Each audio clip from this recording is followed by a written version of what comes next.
E agora, mudando um pouco de assunto, a gente teve um caso recente aí no estado do Goiás que estava tendo uma audiência judicial e um desembargador ele estava se manifestando sobre um caso e ele falou da letalidade policial e alegou que deu uma opinião pessoal, assim, inclusive ele manifesta isso e ele fala, olha, a gente, eu acho que a polícia militar tem que acabar, né? Tem que e ele falou isso como uma coisa pessoal. E o, depu o desculpa, e o governador veio a público como se ele tivesse ofendido a instituição da polícia militar e disse que vai pedir o impeachment desse desembargador e ele colocou isso como um grande ato de desrespeito à instituição da polícia.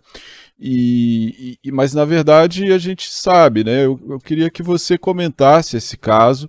Eu queria também que você aproveitasse esse caso para falar da segurança, das políticas de segurança tocadas aí pelo governador no estado do Goiás, né? Que a gente sabe que tem muitos problemas de fato e o desembargador que está ali no dia a dia tratando com isso deu uma manifestação política estrutural, né? E acaba que está sendo responsabilizado, né?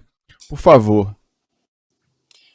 Olha só, Jean, existem alguns fatores que precisam ser analisados. O primeiro deles é que o Caiado quer ser candidato a presidente pelo União Brasil. E para isso ele vem tentando pautar nacionalmente alguns temas e algumas situações que acontecem em Goiás. Aqui mesmo ele proibiu a visita íntima, mesmo que os desembargadores, o Tribunal de Justiça e a legislação permita a visita íntima. Ele vem se colocando contra o novo marco fiscal, mesmo que haja um consenso nacional em torno da aprovação desse marco. Enfim, ele vem tentando produzir algum tipo de posicionamento diferente da maioria para tentar herdar os votos do bolsonarismo e para tentar aparecer em cenário nacional. Ele alega de maneira falsa que Goiás é um estado que deu certo, um estado em tese mais seguro que os demais estados. Isso não é verdade. Se nós olhamos o Anuário Brasileiro de Segurança Pública, nós vamos perceber que a taxa de mortes, a taxa de homicídio no Brasil é de 25 mortes para cada 100 mil habitantes. Aqui em Goiás, a taxa é de 29 mortes para cada 100 mil habitantes. Então não é verdade que Goiás é mais seguro do que os demais estados. O homicídio é o crime mais simples de medir, porque existe um corpo, então ele é um crime que mais é estudado. Mas em relação a outros crimes, a gente pode dizer a mesma coisa. Então o governador ele tenta aparecer publicamente a partir de mentiras. Recentemente, um desembargador, Adriano Linhares, ele, no voto dele sobre um caso em que houve uma apreensão irregular de um veículo e uma prisão de um suposto traficante, dentro daquele voto, ele faz uma fala sobre desmilitarização da polícia e sobre letalidade policial. E aí o governador vem a público novamente, de maneira populesca, querendo aparecer, agredindo esse desembargador. Na nossa perspectiva, o que o governador faz é, primeiro, ferir a autonomia dos poderes, algo que ele já vem fazendo aqui no estado de Goiás, como eu contei, no caso da visita íntima, ferindo a legalidade, porque a legislação brasileira diz que a sentença judicial, de acordo com o Código de Processo Penal, ela é baseada no livre consentimento motivado, no livre convencimento motivado do juiz. Então, o juiz ele tem que motivar a sua sentença, ele tem que explicar de onde que ele extrai os elementos que justificam a sua sentença. Então, o governador fere a legalidade e o governador fere também a liberdade de expressão de um desembargador. Imagina se todo ministro do Supremo Tribunal Federal ou do STJ, quando ele vai trazer ali os elementos da sua sentença, se toda vez que ele contraria um presidente, seja de esquerda, seja de direita, ele recebe uma suspensão. Foi isso que aconteceu aqui em Goiás. Esse desembargador foi suspenso. Ele está suspenso. Então me assusta a falta de autonomia, a falta de independência dos desembargadores e da justiça goiana. E a gente percebe que aqui em Goiás, o Caiado ele não vem a público para se posicionar sobre casos gravíssimos. Eu não sei se vocês que estão nos assistindo sabem, mas aqui nós tivemos um caso de violência política muito grave. Um coordenador de campanha do Caiado, coordenador da campanha do Caiado em Anápolis, que é um dos maiores municípios do estado, coordenador da campanha do governador de 2018 lá em Anápolis, denunciou que teria recebido R$ 150 mil de Caixa 2 naquela campanha. Ele fala que recebeu o dinheiro, depois se arrependeu, e ele vai devolver esse dinheiro para o presidente do Codego. Codego é um órgão econômico aqui de Goiás. E aí ele vai devolver esse dinheiro para o presidente do Codego, e ele fala que filmou essa devolução e que depois traria a público esse vídeo, mas esse vídeo nunca apareceu. Meses depois dele ter denunciado esse Caixa 2, esse rapaz, Fábio Escobar, lá de Anápolis, ele é assassinado. E em volta dele, 8 pessoas foram assassinadas. Testemunhas, pessoas que estavam ligadas ao caso, inclusive uma mulher grávida. A gente não vê o governador trazer nada relacionado a esse caso, apresentar sua raiva, enfim, em relação a esse caso. Mas o fato é que existiu ali um crime grave. Os policiais militares que assassinaram o Fábio Escobar foram presos há um mês atrás, 10 policiais militares, e a imprensa goiana coloca esse caso na conta da letalidade policial. Mas há um crime político ali também, então eu quero aproveitar para fazer essa denúncia.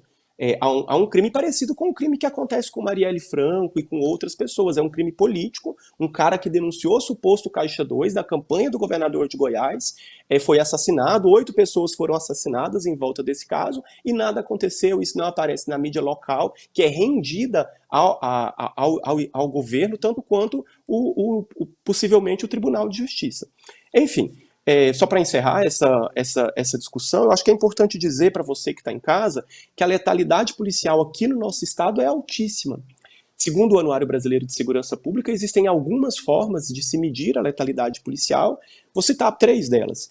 A primeira é você estudar a proporção de civis mortos versus policiais mortos. Aqui em Goiás, nós temos 210 civis para cada policial que morreu em confrontos. Para a ONU, esse índice é considerado alarmante, porque para a ONU a morte não pode passar de 15 civis mortos para cada policial morto. Acima de 15 é considerado uso excessivo da força. Um outro índice que coloca Goiás também nos mais altos rankings da letalidade policial é quando você olha a proporção de pessoas mortas pela polícia frente ao total de mortos. Vou explicar. Aqui em Goiás são mais ou menos 1.800 pessoas assassinadas por ano. Dessas 1.800, 600 mais ou menos, são assassinadas pela polícia. Quase um terço. Quase um terço dos mortos são mortos pela polícia. Isso é um índice considerado alarmante. Para a ONU, esse índice não pode passar de 10%. Aqui em Goiás é 30%. A média no Brasil é 12%. Aqui é 30%. Então Goiás também ocupa as primeiras colocações nesse ranking. E um terceiro critério para se analisar é a taxa de mortos para cada 100 mil habitantes. Aqui também é uma das maiores taxas do Brasil. Tem estados que é maior nesse índice. Amapá, Bahia é maior que Goiás, mas Goiás também está entre os primeiros colocados. Mais ou menos, eu não sei se vocês sabem, mas a letalidade policial ela foi aumentando de 10 anos para cá. Lá em 2012, 2013, eram em torno de 2.000 pessoas assassinadas por ano pelas polícias brasileiras. De 2018 para cá, do governo Bolsonaro para cá, esse número chegou a 6.000 pessoas. Então, de 2.000 a gente chegou a 6.000. E nós nunca mais deixamos o patamar de 6.000 pessoas. Nós estamos lá em 6.000 pessoas. E 10% desses assassinatos acontecem aqui em Goiás, em torno de 600. E nós não somos 10% da população brasileira. Fabrício, olha só.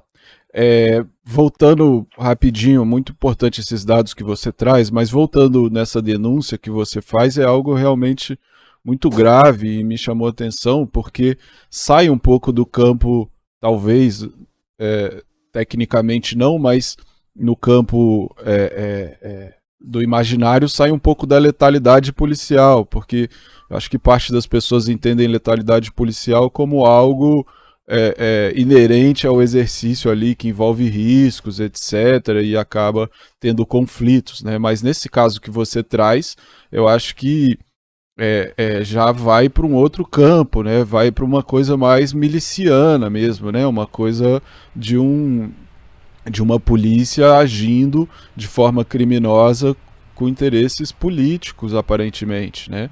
E talvez tenha uma divergência aí quando a gente fala de dados estatísticos de letalidade policial e fala de um assassinato de uma pessoa que denunciou uma irregularidade numa eleição, né? Isso não é uma letalidade policial que aconteceu no exercício do combate ao crime que a polícia tem o dever de fazer. Isso é uma coisa que policiais dentro dessa instituição cometeram um crime, né? Enfim, tem uma diferença nisso, né? Eu queria voltar um pouco nesse caso dessa denúncia que você traz para trazer essa leitura e ver o que você acha. Exatamente. É preciso que a gente tenha a sensibilidade de compreender a diferença entre a letalidade policial, que é algo que precisa ser enfrentada, porque é muito grave no Brasil, da violência política. E a violência política se utiliza de parte do Estado. O que nós temos aqui em Goiás é que uma parcela minoritária, é importante dizer isso, mas uma parcela importante, das instituições de segurança pública foram sequestradas pela política naquilo que há de mais nefasto e violento da política. Então nós temos uma parcela sequestrada por essa política que se faz por meio da violência, que corrompe as instituições. Então a gente quer que o governador venha a público também denunciar a corrupção. Por que esses policiais cometeram esse crime? Será que houve corrupção? Será que houve envolvimento de milhões e milhões de recursos? Será que houve a quebra, inclusive, do sigilo bancário de um desses policiais? E o Ministério Público alega que na conta dele há milhões e milhões de reais. De onde veio esse recurso? Então é preciso que a gente faça essa separação, e o que mais me deixa indignado é perceber que a mídia goiana está ajoelhada. Não há em nenhum momento, em nenhum dos sites de Goiás, em nenhum dos grandes portais de Goiás, uma mínima ligação que diz que Fábio Escobar foi coordenador de campanha da campanha do União Brasil em 2018 em Anápolis. Em nenhum dos sites diz isso. E aí não significa dizer que foi o governador que determinou esse crime, ou que, enfim, que assassinou a pessoa, apesar de que eu conversei com o pai do Fábio Escobar, porque eu conheço, e ele alega que o governador foi, no mínimo, conivente, porque existem prints do Fábio Escobar conversando com o governador, dizendo que, governador, eu preciso do seu apoio, eu estou sendo ameaçado pelo major fulano, pelo coronel fulano. Então é preciso que a gente denuncie o sequestro das instituições que, em tese, nasceram para garantir a segurança da população, o sequestro dessas instituições para se fazer uma política de morte, para se fazer uma política de ameaça, para se fazer uma política que se vale do homicídio, que se vale das armas. E a gente não vê a mídia goiana fazendo isso. Por isso é tão importante esse espaço autônomo, que é a mídia ninja, onde a gente tem a oportunidade de denunciar casos tão graves. Eu agradeço, Fabrício, seu tempo, sua presença aqui.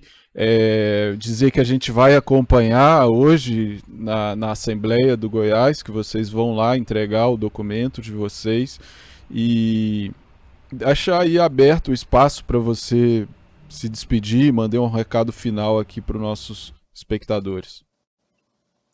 Bem, eu agradeço a todos, agradeço vocês, parabenizo a todos pelo trabalho. Convido a todos a se preocuparem com isso que o desembargador veio a público falar, que além de falar de letalidade policial, ele veio denunciar que as polícias brasileiras são das poucas polícias do mundo democrático que são militarizadas. Desmilitarizar não significa acabar com as polícias, nem retirar as armas dos policiais, nem retirar os uniformes dos policiais. A Polícia Federal é desmilitarizada, a Polícia Rodoviária Federal é desmilitarizada, as mais de 17 mil corporações policiais dos Estados Unidos são desmilitarizadas, as polícias em geral da Europa são desmilitarizadas. Desmilitarizar significa fazer uma polícia que não é formada para guerra, significa fazer um policial que não se confunde com a figura do guerreiro. Desmilitarizar significa desfazer um processo que foi intensificado durante a ditadura militar. Não sei se vocês sabem, mas durante a ditadura, logo que se começa a ditadura, em 1966, um dos primeiros decretos dos ditadores é dizer que nas polícias estaduais elas deveriam ser comandadas por generais. Elas não seriam comandadas mais por policiais. Em 1967, cria-se a Instrutoria Geral, o IGPM, onde a educação das PMs seria também comandada pelo Exército. Nesse mesmo ano, cria-se a exclusividade do policiamento para as polícias militares. Antes, o policiamento poderia ser feito pelas guardas civis, pelas forças públicas civis, que existiam antes da ditadura militar. Então, o que eu estou querendo dizer com isso? Que O processo de militarização das polícias brasileiras é desde a monarquia. Ele não começa na ditadura de 64, mas ele se intensifica na ditadura de 64. Então, em 69, existe um outro decreto que extingue as guardas civis e passa o efetivo dessas guardas civis para a polícia militar. Em 1970 é criado o DOI-CODE, e aí o DOI-CODE passa a auxiliar no planejamento das operações. Enfim, o que a gente vai ver é um processo ano a ano de militarização da segurança que culmina na Constituição de 88. E a Constituição de 88, devido a esse processo de transição, onde o povo, onde os coletivos, as associações, os movimentos sociais não tomam a frente desse processo de transição na segurança pública, e ele é feito pelos mesmos militares que estão no poder, em uma transição feita sob ameaça, sob a ameaça de ruptura, de voltar àquele processo antidemocrático que existia. O que acontece é que a gente coloca na Constituição de 88 um modelo onde não houve participação social. Então, o que a gente pede, o que a gente clama, e eu sou policial há 24 anos, eu venho clamar a todos que estão nos ouvindo que vamos ocupar as academias de polícia, vamos disputar a formação da polícia, vamos mandar ofício para o Ministério da Justiça, para as polícias, vamos fazer a disputa da segurança pública, porque nós precisamos disputar o coração da força, para que, de fato, a gente possa modificar o modelo de segurança pública do nosso país. Obrigado.